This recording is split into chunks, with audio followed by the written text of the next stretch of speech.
a voyage into the unknown, a voyage into the Arctic. I'm Tom Kerss.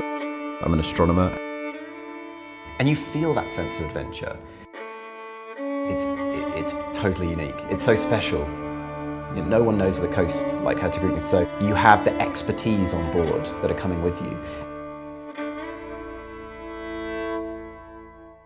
If you've ever looked into planning a Northern Lights holiday, there's a lot of questions out there. What should you pack? What time of year should you go? How cold is it going to be? But a question not a lot of people ask is, how should you see the lights? And very luckily we have Tom Kerss, who is Hurtigruten's Chief Aurora Chaser, here with us today to talk us through why taking a ship up Norway's coast might just be the answer. So Tom, you've chased the lights all over the world. Why is sailing along the coast of Norway one of your favourite ways to see them? It's totally unique. It's so special. So you start your voyage in the south of Norway.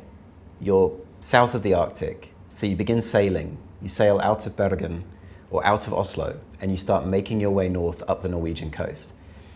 You're on a voyage of discovery, a voyage into the unknown, a voyage into the Arctic. And the Arctic itself is already a sort of, you know, it's an extreme environment. It's a faraway climb that you are supposed to kind of make an adventure to. And you feel that sense of adventure because you are traveling every minute further north. So every night you're closer to the Arctic. Every night there's an increase in the likelihood that you might see something. And so with every passing night, the buzz is growing as you get closer and closer to what will become the first sighting for all of the guests.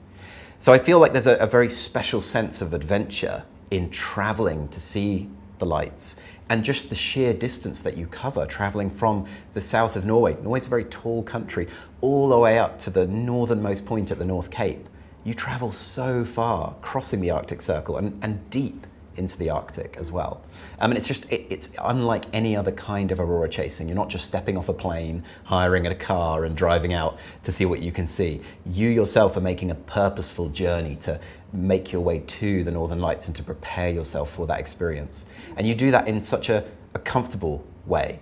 You're traveling with your lodgings, your hotel with its bar and its spa, and everything is coming with you. So all of those comforts are with you, but of course, when you step outside, you can put them all in the back of your mind and feel like you're out there in the wild. For people who have only ever considered planning a Northern Lights holiday by land, what specifically is so different about doing it by sea? Well, when you're traveling with Hurtigruten, you're on a voyage to see the Northern Lights, and everything is taken care of for you. You could just fly into Tromsø, hire a car, try to figure out what to do, and your luck will vary. But when you're sailing on one of Hurtigruten's ships, you know, no one knows the coast like Hurtigruten, so they're taking you up this rugged and beautiful coastline, taking you into the Arctic. Everything you need is coming with you, and you have that opportunity to step out and see the sky at any time, step in and warm up. You have the expertise on board that are coming with you. And there's something just very purposeful about that all coming together, that you can share the experience with other people who want to do it. Everybody's in the same position. Everybody's as excited as you are. You'll all be talking about it the next day. And of course, you can always lean on the expertise that Hurtigruten have to enrich that experience, to add something to that.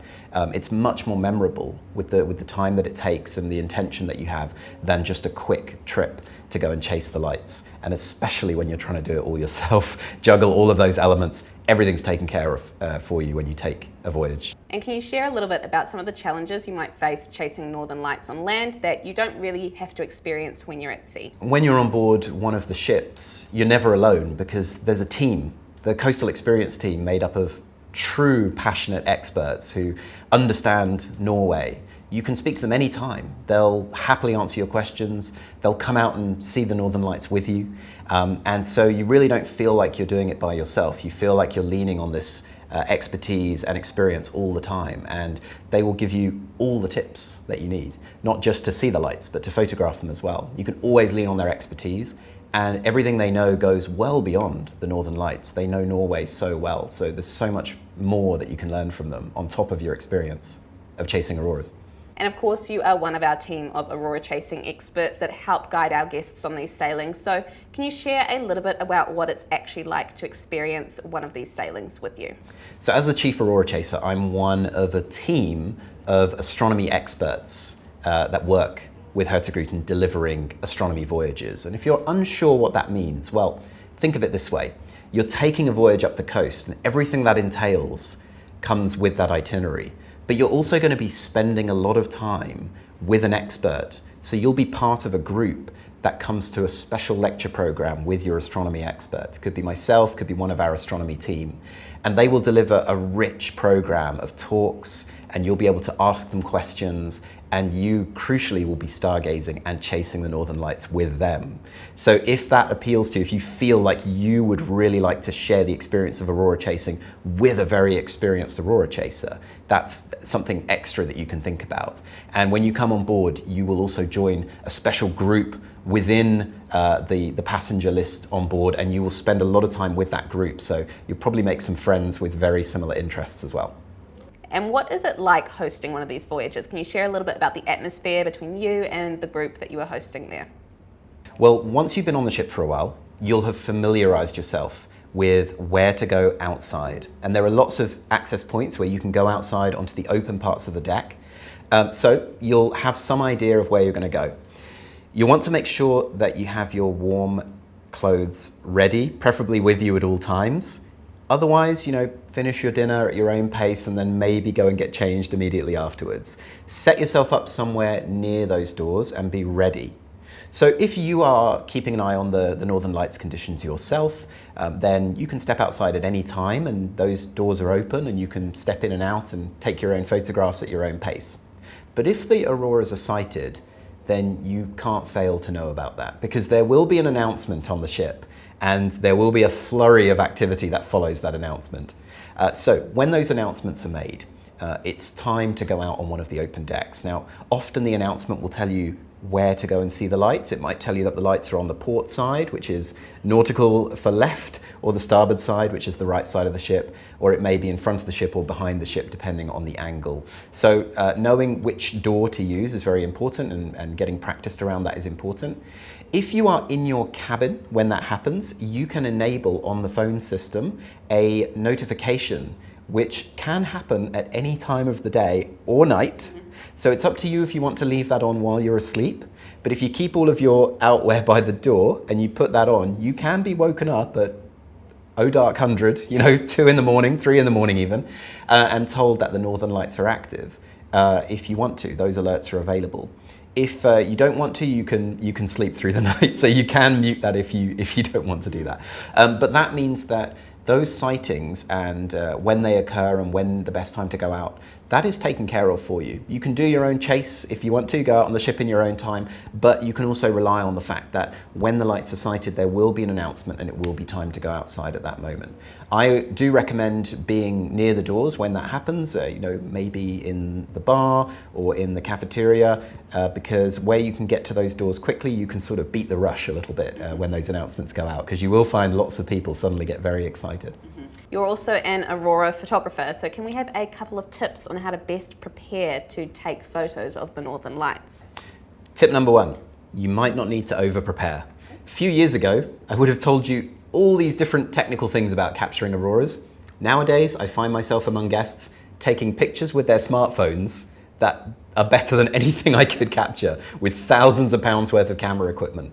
But if you are really keen on photography, you probably are going to want to bring your own equipment with you. So here's a couple more tips for you. The first one is to get familiar with setting up your equipment.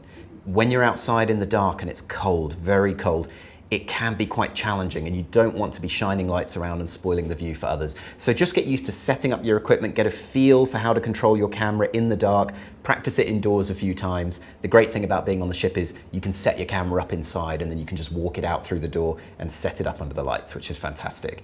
Tip number 2, and this is very important, I think, is just to make sure that you don't get carried away trying to get the best photograph. If it's not working out, don't worry, because you're going to be traveling with other people who are taking fantastic photos they'll be willing to share with you, no trouble.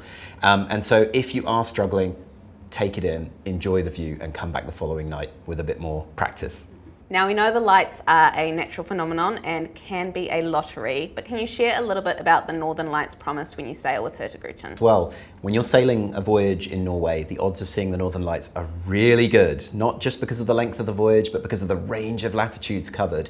Ultimately though, the lottery comes into play because We can't control the weather. It is possible, unlikely, but possible that the weather will not be good enough. If you travel during that peak aurora season, beginning on the 20th of September and going through to the 31st of March, if you take a full voyage, then if the northern lights aren't actually sighted by your ship, if they're not in sight of your ship, you can come back and do another southbound or northbound voyage free of charge. And that's the Northern Lights promise.